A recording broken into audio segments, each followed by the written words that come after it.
One of my favorite niche theological controversies is how exactly deaf Catholic priests are supposed to celebrate Mass in sign language. First, there's the problem of how to actually do the Eucharistic prayer, where the priest needs to raise things while simultaneously speaking. Generally, the solutions have been to either gesture one-handed or to have a second priest raise the Eucharist while the first priest does the prayer, but there's actually still no consensus on how exactly this is supposed to happen. Then there also isn't an official translation of the Latin Missal into sign language, meaning that there are going to be inconsistent interpretations in how to sign the precise phrasing. And this runs into a big issue because you're really not supposed to paraphrase prayers, since the exact wording holds sacred value. But really, that's no different from celebrating Mass in other niche languages where the church has already ruled that it's okay to unofficially translate as long as the intent is to faithfully preserve the underlying meaning of the official text. Finally, there's the problem that the spoken word is supposed to have special significance in Catholic theology. Like in the Bible, Christ is described as the Word made flesh, and transubstantiation is traditionally understood to occur through the priest's verbal vocalization. However, the Catholic Church seems pretty chill with this particular point. They explicitly granted permission for gestural celebration of the Eucharist in 1965 and have had deaf priests since 1977, because really the point is more about giving all people the ability to participate in Mass.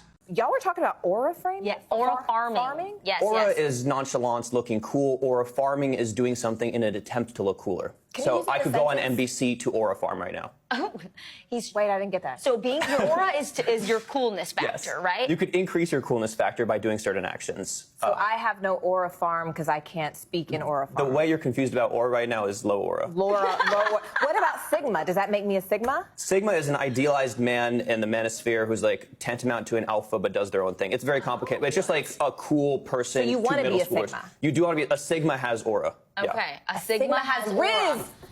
Yeah. Sure, yeah, it's all related. Yeah. Did she win that? But it's interesting, like where these words are coming from. So, for example, Sigma comes from the manosphere. It was popularized by incel communities, who are this violent, misogynistic group of men. However, at the same time, these middle schoolers who are using the word Sigma are using it kind of for fun. Look, some other examples there. Baddie, you're a baddie.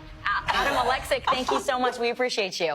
The weirdest thing about calling this a phone screen is that this is the exact opposite of what a screen used to be. Like, if you think about it, the idea of a computer screen or phone screen goes back to the TV screen, which goes back to the projector screen, which goes back to the concept of a flat surface used to block something, like a window screen or a lint screen or a privacy screen. So, while the original screen made it actively harder to look through something, the modern screen instead invites you to look in, and what was once a literal tool of privacy has instead become a tool of surveillance. But the metaphor actually does start to make sense if you consider how screens can simultaneously block some things and let other things through. A screening process, which comes from the metaphor of sifting through a physical screen, both eliminates something unwanted and preserves the thing you're supposed to care about. In the same way, a projector screen blocks the wall behind while showing some other image in front. However, that means we can never really look through the screen at reality. We can only look at the screen, which blocks out reality, and the only difference with phone screens is that we've forgotten what that metaphor was telling us. In truth, we are only looking at this filtered picture which is presented to us, and we forget that there is an entire hidden world which is never shown on the screen, but can only exist behind the veil of false images that we take to be true. It's not that deep. The curtains were just blue. Sometimes things are just funny. Well, I have news for you. Things are funny for a reason. They're usually funny because they break your frame of what you think is happening. You have an expectation of what's going on, and then it's broken. Let's start with the knock-knock joke so you can understand this one before we get to the modern brain rot memes. This sets up a script of reality that you're answering the door, but then it subverts that reality by taking it in another direction, which is why knock-knock jokes can be considered funny. Of course, this isn't that funny to you because you know how a knock-knock joke works, and this doesn't break the script at all, but it probably was really funny to the people who came up with it. What I'm getting at here is that humor is entirely socially constructed. Things are only funny because you have this built-up idea of what qualifies as funny. Humor is not arbitrary or inherent. It comes from years of you consuming and evaluating different jokes as you contextualize them in your understanding of what reality is. So, to the person who called me a pretentious pseudo-intellectual fuck for explaining the etymology of the word clanker, yes, I agree it was funny because it was contextualized as funny by the Star Wars fandom community as early as 10 years ago, but if that were it, it would only be funny in the sense that a knock-knock joke is funny. Maybe it's worth considering then that it was also considered funny and spread online because it was used in analogy to the N-word, and because it was responding to our current cultural concerns about artificial intelligence, because it was breaking multiple frames of reality, and it is in fact that deep. The weirdest thing about financial idioms like penny for your thoughts is that they're constantly changing meaning along with inflation. Like when that phrase was coined in 1522, a British penny was worth over $3 in today's money, which admittedly still isn't a crazy amount, but a penny for your thoughts today makes it sound like your ideas are completely worthless instead of meriting a small but meaningful reward. And a dime a dozen used to just be a good deal. When the expression was first recorded in the 1800s, a dime was about $4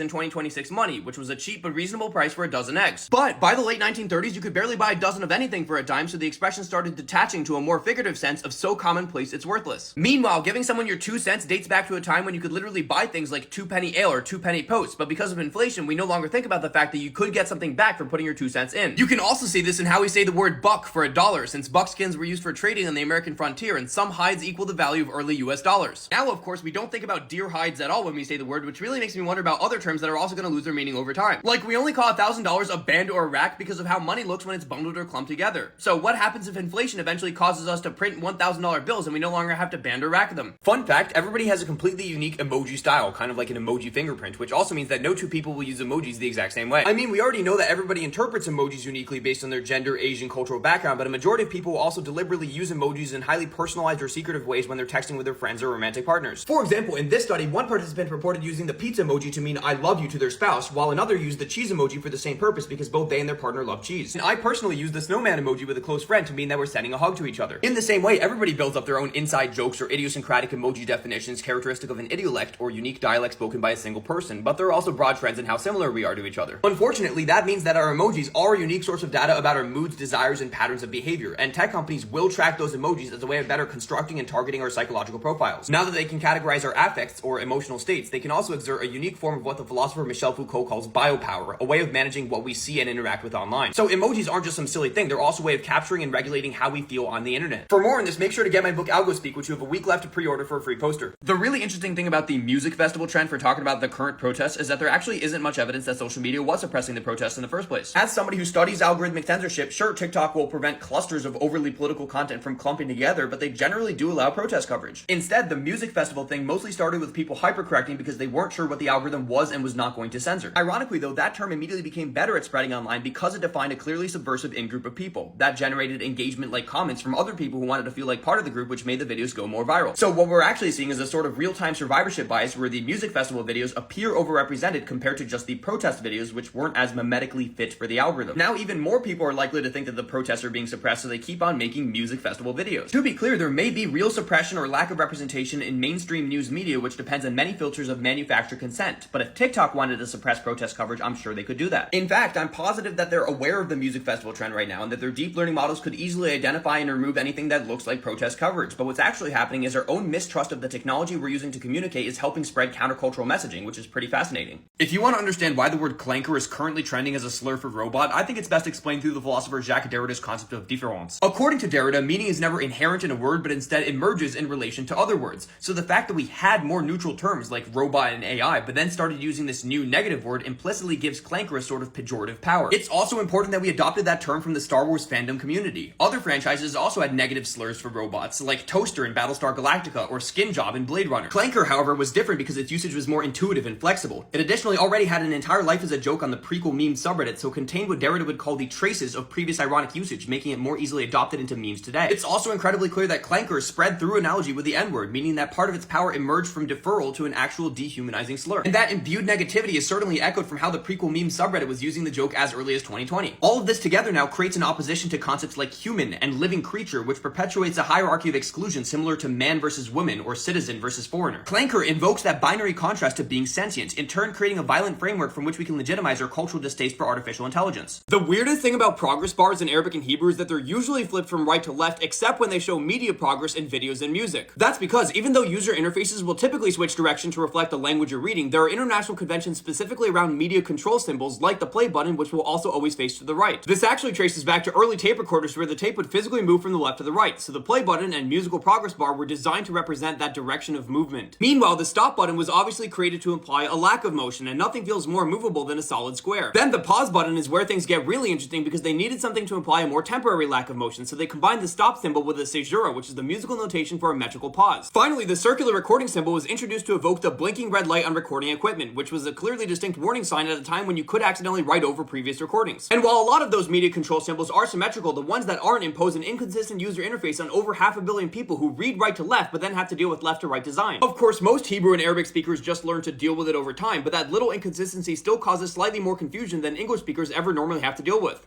The weirdest thing about the concept of a teenager is that it isn't really translatable across all languages. English, of course, defines it as someone between the ages of 13 and 19 simply because those are the numbers that happen to end in teen. However, apart from a few other Germanic languages, most cultures don't have our number system, so they had to come up with their own versions for the concept. Polish, for example, uses the word nastolatek for ages 11 through 19, based on the fact that all those numbers end in the suffix naście. Meanwhile, Hungarian distinguishes between the ages 10 through 19 with their word tizenéves, since all those numbers start with their word for 10, tiz.